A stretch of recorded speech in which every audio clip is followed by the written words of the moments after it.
Assalamualaikum warahmatullahi wabarakatuh. Gimana kabarnya semua? Semoga baik-baik saja ya. Kemarin kan terjadi tuh ya demo yang dipermasalahkan adalah tentang ditetapkannya atau disahkannya RUU TNI ya, yang mengatasnamakan rakyat. Tapi rakyat sebenarnya menginginkan demo itu terjadi, demo untuk perampasan aset ya. Hal yang menarik terjadi sebetulnya ya, ketika ini publik menjadi gonjang-ganjing begitu karena mahasiswa begitu yang demo kemarin. Akhirnya Bapak Presiden kita memanggil tuh ya stasiun TV, berita-berita, reporter-reporter mungkin di sana untuk menjelaskan sebenarnya maksudnya apa sih sebenarnya RUU perampasan aset RUU TNI Polri itu. Ini mari kita reaksi sebetulnya ya, bagaimana videonya. Ini dia.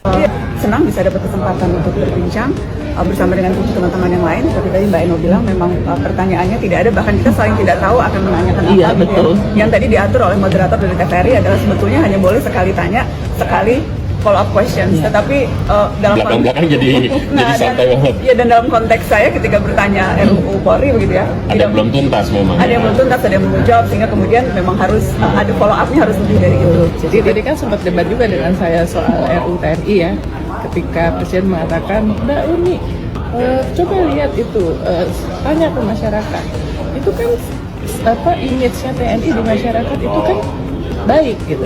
Ya, tadi saya katakan iya Pak, tapi image TNI baik di survei-survei karena konteksnya TNI ada di barat, tidak masuk ke dalam area-area sipil ya. Tapi dijawab lagi oleh beliau, menurut saya sih oke ya. Jadi yaitu Presiden menghargai saya bertanya, mengkritisi, dan saya harus menghargai juga jawaban dari Presiden. Yang pasti kesempatan untuk bisa berbincang, bertanya langsung dengan orang nomor satu di negeri ini, dengan Presiden, itu kesempatan yang berharga untuk siapapun, terutama untuk media. Jurnalis kan selalu berusaha untuk mendapatkan konfirmasi informasi sumber A1, orang nomor satu. Dan karenanya ketika kemudian saya dilibatkan untuk juga terlibat dalam wawancara bersama 6 jurnalis yang lainnya, ini kesempatan yang berharga. Yang kemudian tadi kita lihat waktu yang diberikan juga sangat generous begitu ya. Waktu rekaman dari mulai jam 9 pagi sampai hampir jam 1 siang. Dan pertanyaan yang diajukan juga beragam. Dan yang menarik adalah sejak awal memang tidak pernah ada batasan mau bertanya apa, silakan saja. Jadi yang diatur hanya kurang lebih mekanisme formatnya, karena kan memang ada 6 wartawan, 1 moderator dari TVRI. Jadi yang diatur hanyalah wartawan bertanya, seharusnya 1 pertanyaan dan 1 follow up questions, dan kemudian mutar begitu.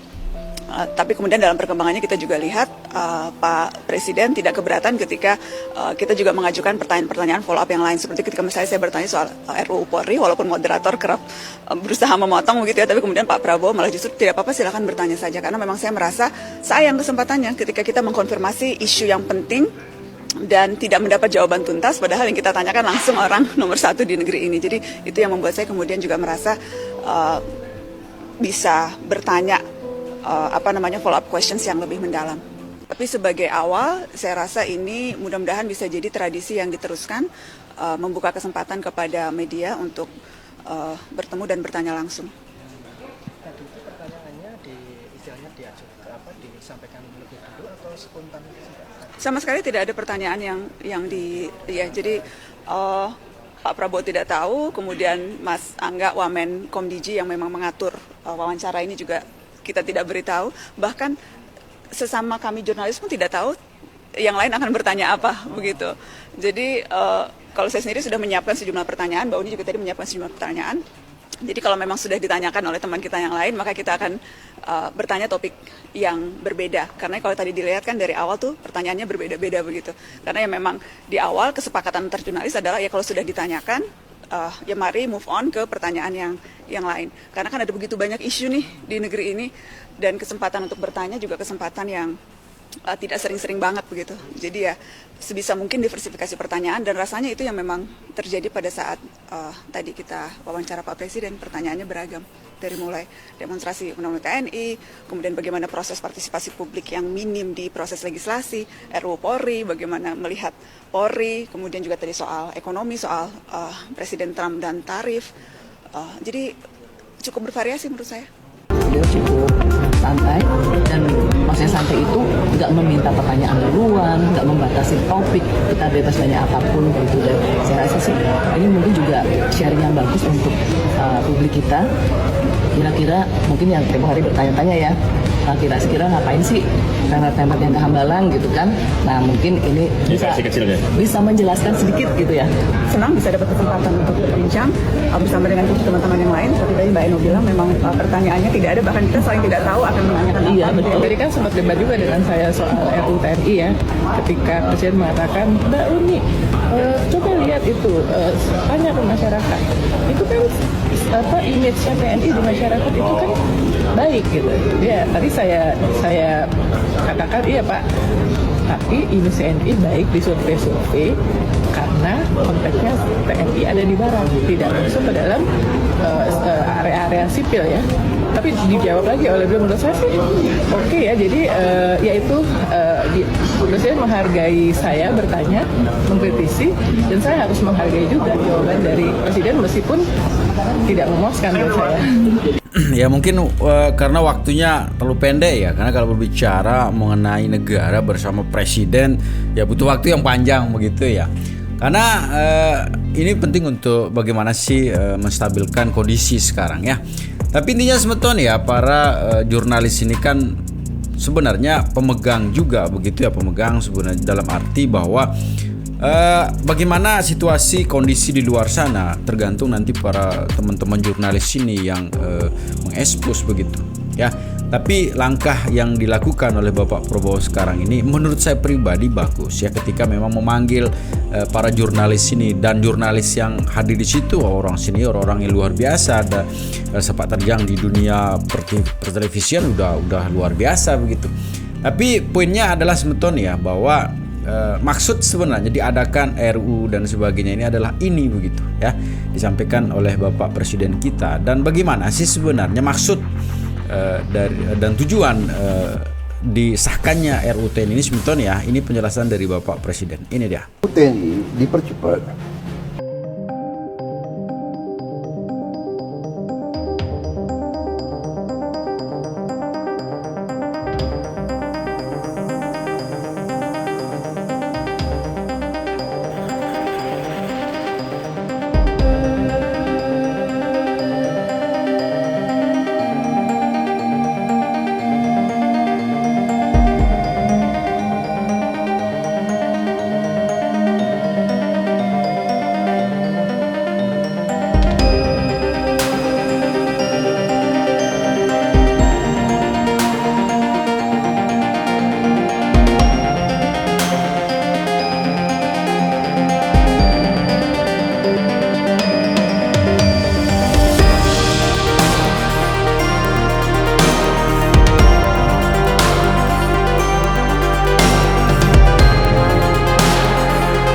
Di mana TNI keluar dari politik dalam sekian puluh tahun? Berapa ya waktu kejadian disjungsi ABRI itu ya, memang Bung Karno yang ajak ABRI masuk karena kondisi Indonesia diserang, diganggu, PRI Permesta, DITI, RMS. Akhirnya Presiden waktu itu Bung Karno mengatakan darurat perang. Kita jangan lihat kondisi sekarang, kita lihat kondisi tahun 50-an gitu. Iya kan? Saya masih ingat, saya masih anak kecil, dari Jakarta mau ke Puncak lewat Bogor, dihentikan di tengah jalan. Jalan ke Puncak itu DI rambut gondrong di tengah jalan, dihentikan. Ya mereka minta makan, minta ini. Jadi kondisi zaman berbeda-beda. Ya. Prabowo pasti tanda tangani RUU TNI karena larangan dui fungsi makin kuat. Apa buktinya? Guys, dengar-dengar ternyata RUU TNI itu malah bikin larangan dui fungsi makin kuat loh. Hal ini disampaikan sama Menteri Hukum Supratman Andi Aktas, dan dia juga konfirmasi kalau Prabowo pasti tanda tangan dan sahkan RUU ini. Bagi Supratman, RUU TNI yang sekarang itu bakal memperjelas batasan-batasan instansi mana aja yang boleh diduduki sama militer. Jadi malah bukan memperluas jangkauan jabatan yang bisa dikuasai. Jika memang banyak yang menolak, Supratman sarankan ajukan gugatan ke Mahkamah Konstitusi untuk membatalkan revisi RUU TNI itu. Menurut kalian, bener apa nggak sih guys RUU TNI bakal bangkitkan dui fungsi? Itu sebetulnya ya penyampaian dari Bapak Presiden begitu, bahwa sebenarnya kalau memang ini tidak mau disahkan ya ada mekanisme lah yang harus dijalankan begitu ya. Tapi bisa enggak kita sekali saja berpositif thinking yuk dengan pemerintahan yang sekarang, bahwa apa yang dilakukan, kebijakan-kebijakan yang dilakukan sekarang ini adalah kita berpositif thinking yuk, ini untuk bagaimana kita hidup nyaman lah sebagai rakyat kecil di negara ini begitu ya. Apalagi sekarang ini dengan kondisi global yang sangat tidak menentu semeton ya, perlu ada kebijakan-kebijakan memang harus diambil untuk bagaimana menstabilkan kondisi negara begitu ya. Saya kira sih kalau ini terjadi ya sebenarnya sih mudah-mudahan sih harapan kita bersama mungkin ya, mudah-mudahan apa yang menjadi ketakutan sekarang ini tidak terjadi. Dan saya rasa juga Bapak Presiden kita dari dulu sampai sekarang ini orang yang komitmen dengan apa yang diucapkan lah ya. Tidak pernah dia memang apa yang diucapkan sekarang ini berbeda nantinya di kemudian hari kalau dia ucapkan lagi. Saya tidak pernah mendengar itu. Tapi sekali lagi memang coba kita berpositif tinggi saja dulu ya. Dan kurang menarik sebetulnya kalau kita tidak coba mendengar dari pendapat para netizen. Ini dia. Bang, bahas undang-undang TNI. Sebenarnya gue males banget membahas topik yang kalau berbeda pendapat orang bakal diteriakin buzzer. Tapi gue cuma bilang gini, memangnya sejak kapan DPR itu kalau membahas undang-undang kita masyarakat dilibatkan? Nggak pernah kan? Jadi kenapa kita harus kaget kalau tiba-tiba anggota DPR membahas undang-undang TNI di luar tempat kerja dan di luar jam kerja? Bukannya juga selama ini kita nggak pernah dilibatkan? Kenapa sekarang jadi rame? Berarti kan sebenarnya ada satu kekuatan politik yang somehow tidak setuju dengan itu dan membocorkan informasi itu kepada sekelompok orang untuk supaya isu ini bisa naik kan? Bener gak sih? Ini kan bukan kayak biasanya DPR kalau bahas undang-undang kita dilibatkan, sekarang enggak, ayo kita marah, kan enggak. Emang dari dulu DPR kita kalau bikin undang-undang kan diem-diem. Mereka bisa mengetok RUU menjadi undang-undang tanpa kita dibagikan RUU-nya apa gitu kan. Jadi kenapa ketika undang-undang TNI ini baru pada kaget? Menurut gue sih ini cuman perseteruan antara fraksi politik yang tidak diuntungkan dengan keberadaan undang-undang TNI ini. Gue skeptis aja sih. Emang dari awal negara kita tuh gak cocok dengan konsep demokrasi. Jadi kalau mau sedikit dibatasi, menurut gue sih gak ada salahnya. Yang penting rakyatnya bisa maju. Gue mau ngasih penjelasan kenapa sih UU TNI itu sangat penting untuk Prabowo dan pemerintahannya. Jadi ini diawali dari rezim Jokowi selama 10 tahun memimpin.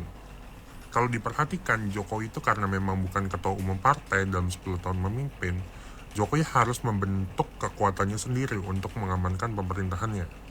Dan kalau diperhatikan, kenapa Jokowi dalam 10 tahun memimpin itu membendung kekuatan melalui apa?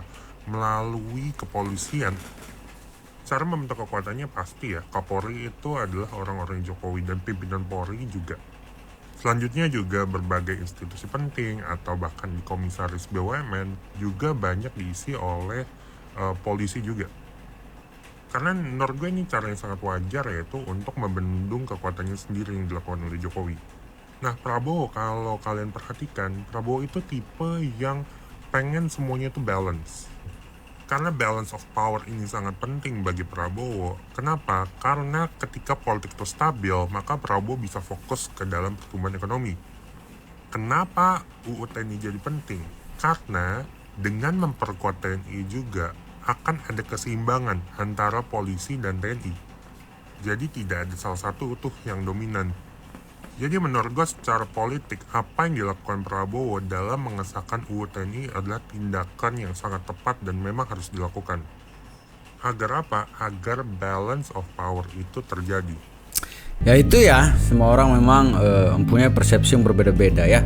Tapi intinya bahwa presiden kita yang sekarang ini kan bukan pemain politik yang kemarin-kemarin begitu ya. Beliau ini udah lama juga berkecimpung dan beliau itu juga suka membaca sejarah, pelaku sejarah yang dari zaman reformasi, zaman Orde Baru, reformasi dan sekarang begitu ya. Yang dimana ya apapun yang disampaikan kepada Bapak Prabowo sekarang ini presiden kita ini, sekali lagi beliau itu bukan orang biasa lah. Beliau itu secara politik, secara akademis ya bukan orang sembarangan begitu. Terbukti di Amerika waktu beliau sekolah saja itu kan salah satu siswa terbaik lah. Jadi intinya kecakapan beliau itu dalam EQ apa segala macam itu bagus lah. Ya jadi sekali lagi coba kita berpositif thinking lah dulu ya, karena rekam jejak dari seorang Bapak Presiden kita Bapak Prabowo untuk bagaimana merusak negara kan tidak ada. Rekam jejaknya sampai sekarang ini, presiden kita yang sekarang ini baik-baik saja, tidak ada permasalahan yang luar biasa lah, yang mengaco, yang apa, tidak pernah terjadi seperti itu. Jadi tidak ada salahnya kalau kita sekarang yuk kita mencoba mempercayakan negara kita berdasar pemikiran-pemikiran dari presiden kita ya. Tapi intinya teman-teman ya, 150% dari video, tetap jaga persatuan dan kesatuan kita ya. Assalamualaikum warahmatullahi wabarakatuh.